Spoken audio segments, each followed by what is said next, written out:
आपण एक गोबी घेतलेला आहे, त्याची सुकी भाजी बनवून घेऊया। आता त्याला चिरून घेऊया। असं एकाचे दोन भाग करूया।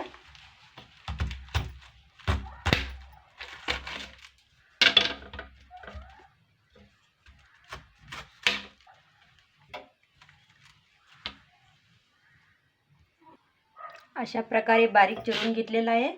त्याला आता स्वच्छ धुवून घेऊया। कसल्या पण भाज्या असल्या तरी स्वच्छ धुवून घ्यायलाच पाहिजे। एका डब्यामध्ये पाणी घेतलेलं आहे, त्याच्यामध्ये असं टाकून देऊया। स्वच्छ धुवून घ्यायला पाहिजे।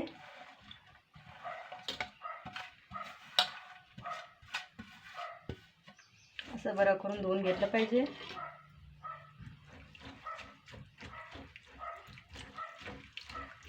त्याला एका प्लेटमध्ये काढून देऊया।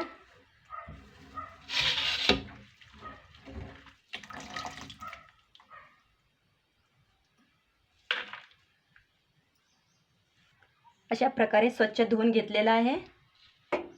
आपण कांदा, टोमॅटो, मिरची घेतलेली आहे, ते आता बारीक चिरून घेऊया।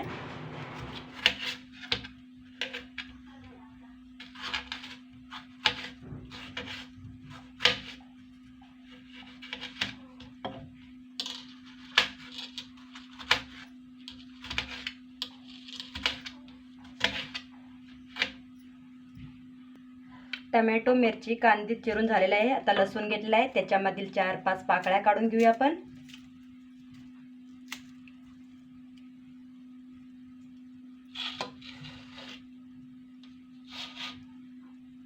त्याच्यामधील 4-5 पाकळ्या काढून घेऊया। त्याला बरं असं सोलून घेऊन बाहेरनं बारीक चिरून घ्यायला पाहिजे। लसूण असा बारीक ठेचून घेतलेला आहे, त्याच्यामध्ये कढीपत्ता थोडा ठेवूया। चला आता आपण कढई चुलीवर ठेवूया। आपली आता कढई गरम झालेली आहे, त्याच्यामध्ये तेल टाकून देऊया।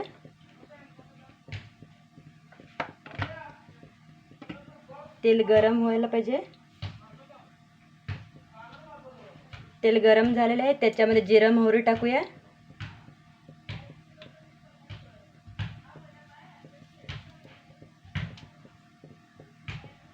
त्याच्यामध्ये कढीपत्ता टाकून देऊया। त्याच्यामध्ये कांदा, लसूण चिरून घेतला, टोमॅटो वगैरे, हरी मिरची हे सगळं टाकून देऊया। त्याच्यामध्ये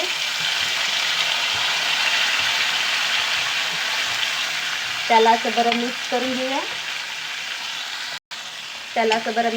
घेऊया।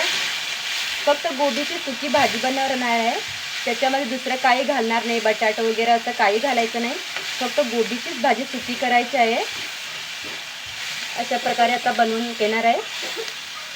कांदा बारीक होईपर्यंत सॉफ्ट व्हायला पाहिजे छानपैकी।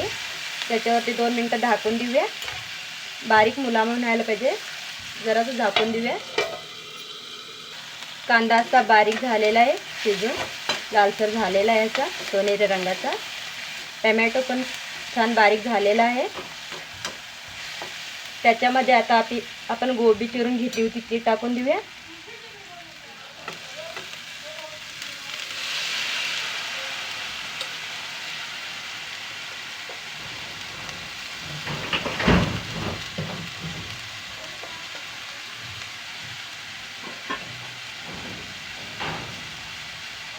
त्याच्यावरती थोडासा गरम मसाला टाकूया,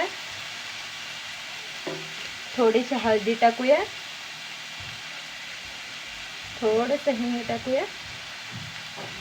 त्याच्यावरती मीठ टाकून देऊया चवीनुसार आपल्या। थोडंसं मीठ टाकूया। त्याला बरं असं मिक्स परतून घ्यायचं आहे खालण्यापर्यंत। असं बरं मिक्स करून घ्यायचं आहे।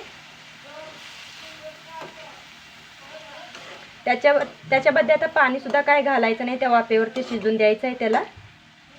असं बरं मिक्स करून घेऊया।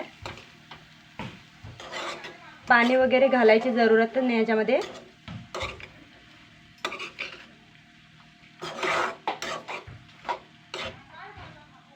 त्याला असं झाकून ठेवूया बारीक गॅसवरती 10 ते 15 मिनिट।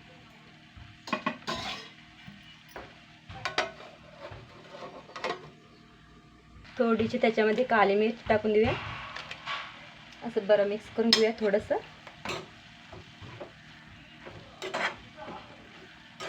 आता झाकून देऊया। बघा भाजीचंच पाणी होतं आहे, त्याच्यासाठीच पाणी घालायची गरज नाही ह्याच्यामध्ये.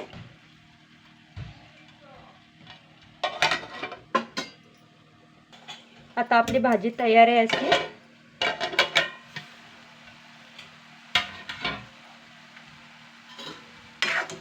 आता शिजलेली सुद्धा आहे सुकी भाजी, गोबीची सुकी भाजी अशी तयार झालेली आहे.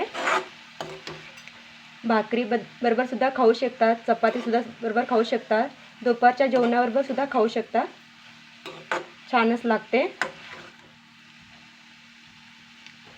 गोबीची सुकी भाजी तयार आहे आता.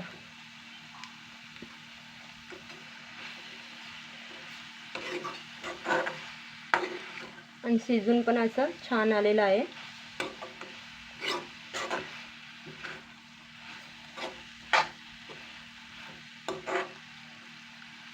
गोबीची सुकी भाजी आवडली असेल तर लाईक करा, सबस्क्राईब करा. थँक्यू, धन्यवाद, बाय बाय.